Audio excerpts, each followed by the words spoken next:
உப்பு போட்டுக்கிட்டே மரவள்ளிக்கிழங்கு வேக வச்சு குயே செய்ய போகிறேன். குயே செய்ய போகிறேன். மரவள்ளிக்கிழங்கு குயே. கிழங்கு நல்லா வெந்துருச்சு. அடுப்பு அடைச்சி கிழங்கு எடுத்துக்கும். மாவை 1 ஸ்பூன் போடுறேன். கோதுமாவு 1 கரண்டி. இதில் மாவு 1 ஸ்பூன் போடுறேன். கஸ்டர்ட் மாவு. இது கஸ்டர்ட் மாவு. இங்கே காட்டு மூஞ்ச. இது கோதுமாவு. இது அரிசி மாவு. 4 தலை ஏனை. ஓகே, இதெல்லாம் போட்டு இதில் பிணைஞ்சிக்கணும். இன்னும் 1 ஸ்பூன் அரிசி மாவும் கோதுமாவும் மட்டும் 2 ஸ்பூன் போட்டுக்கணும். இப்போ இந்த மாவெல்லாம் போட்டு இந்த கிழங்குல ஸ்வீட்டு போட்டோம்னா இதோடு சேர்த்து பிணைஞ்சிக்கும். ரொம்ப சீனி போடல, ரவான சீனி தான் போட்டேன். ருசியாக இருக்கும், இனிப்பாக இருக்கும். உப்பு டேஸ்ட்டு, இனிப்பு டேஸ்ட்டு. இதை நான் என்ன செய்கிறேன்னு காட்டுறேன். பிசு பிசுன்னு ஓட்டினா மாவு கொஞ்சம் தம்பா பண்ணணும். கோதுமை 1 கரண்டி, சோளம் இது என்னது அரிசி மாவு 1 கரண்டி, கஸ்டர்ட் மாவு 1 கரண்டி போட்டேன். மொத்தம் எத்தனை கரண்டி கணக்கு சொல்லுங்கள். கரெக்டாக சொல்லுங்கள் பார்க்குறேன். நான் சொல்லணுமா, நீங்கள் கண்டுபிடிக்கிறீங்களா? எத்தனை கரண்டி போட்டேன்?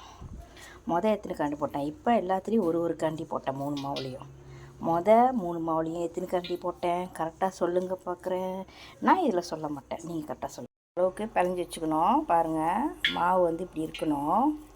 இதுக்கு பிறகு இது என்னதுன்னு தெரியுதா? அன்றைக்கி நான் செஞ்சல ஒரு இன்த்தி பாவில் வச்சேன்னு கருப்பு பூலூர் அரிசியில் அந்த இன்த்தியை ஐஸ் பொடியில் வெளியே எடுத்துட்டேன். ஐஸ் கரைஞ்சிருச்சு. ரவுண்டாக உருட்டிக்கிட்டு ரவுண்டாக உருட்டி வச்சிடுறேன். இப்போ என்ன சரி காட்டுறேன். இது உருட்டி வச்சுட்டேன். இதை உருட்டி வச்சுட்டு இந்த மாவு எடுத்துக்கிட்டு கொஞ்சம் உருட்டி இப்படி சப்பையாக்கணும். சப்பையாக்கிட்டு இதை நடுவில் வச்சு துத்து பண்ணணும்.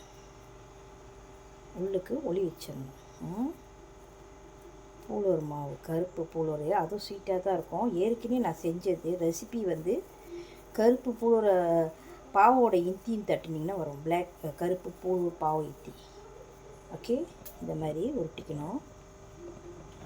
செஞ்சு தட்டி பொரிக்க போகிறேன். அவிக்கிறதுனா கூட அவிச்சிக்கிறதுனா அவிச்சிக்கிங்க. கோரைங்க சாப்பிட மாட்டிங்கன்னா அவிச்சிக்கிங்க. கோரைங்க சாப்பிட்டீங்கன்னா பொரிச்சிக்கலாம். உங்களுக்கு எப்படி செய்யணுன்னா அப்படி செஞ்சுக்கிங்க. பொரிச்சா கொஞ்சம் முறுமுறுன்னு நல்லாயிருக்கும். ஓகே, உருட்டிக்க வேண்டியது. உருட்டிட்டு இப்படி அமுக்கிக்கணும். இந்த மாதிரி அமுக்கிட்டு எண்ணெயில் சூடு ஏற்றிட்டு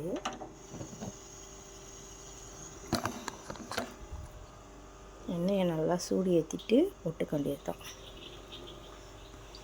மாதிரி எடுத்துக்க வேண்டியது தான்.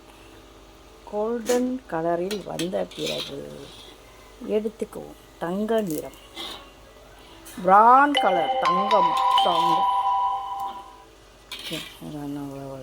ஒன்றா போட்டு உள்ளே எடுத்திங்கன்னா ஒரு புதையல் ரகசியம் இருக்கும். என்ன பேர் வைக்கலாம் சொல்லுங்கள்? மரவள்ளிக்கிழங்கு உள்ளுக்கு கவுனி அரிசி பூலூர், கவுனி அரிசியாக சொல்லுவாங்க. கருப்பு பிளாக் பூலூர், அந்த கருப்பு பூலூர் அரிசி இருக்குல்ல,